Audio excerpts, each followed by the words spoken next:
আসসালামু আলাইকুম বন্ধুরা, একটু সামনে আসেন। আপনাদের একটা গুরুত্বপূর্ণ একবারে ইম্পর্টেন্ট একটা জিনিস। এই ভিডিওটা হচ্ছে মিস্ত্রি এবং কন্ট্রাক্টরের জন্য, যারা এই কাজের বিষয়ে একটু কম দক্ষ, বুঝেন না। তো আপনাদের একটা জিনিস দেখাই। এটা হচ্ছে আমাদের একটা ক্যান্টিলিভার, প্রায় 4.5 ফিট, আর আমাদের এই রুমটির সাইজ হচ্ছে প্রায় 11 ফিট। আমরা যদি 4 ভাগে কেরিং করি, কেরিং কিন্তু আমাদের ঠিক এখানে আসে।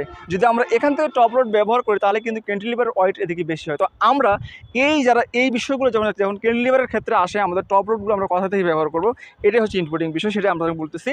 ক্যান্টিলিভার যতটুকু এদিকে বাড়তি হবে, ঠিক অপোজিট সাইডে আমরা ভাগে নিয়ে আসি, তাহলে আমরা মাত্র এখানে পাবো 2.5 ফিট। তো আমরা যদি ওদিকে হচ্ছে 4.5 ফিট, এদিকে যদি আমরা 2.5 ফিট নেই, তাহলে কিন্তু লোডটা ওদিকেই বেশি হয়। তো এই জন্য সেই সময় আপনার টপ লোডটা কিন্তু আপনাদেরকে বাড়িয়ে নিতে হবে। দেখতে পাচ্ছেন আমাদের ক্যারিং হচ্ছে এখান থেকে, কিন্তু আমরা টপ লোডটা নিয়েছি এখান থেকে। এগুলো কিন্তু ডিজাইনে থাকে না, এগুলো হইতেছে আমাদেরকে বুদ্ধি খাটিয়ে এই কাজগুলো করতে হয়। তো বন্ধুরা, আপনারা যারা কাজ করেন, এই বিষয়গুলো আপনাদের নলেজে রেখে আপনাদেরকে কাজ করতে হবে, কারণ সব বিষয় কিন্তু ডিজাইনে থাকবে না। কিছু কিছু জিনিস নিজের বুদ্ধি খাটিয়ে এই কাজগুলো করতে হবে।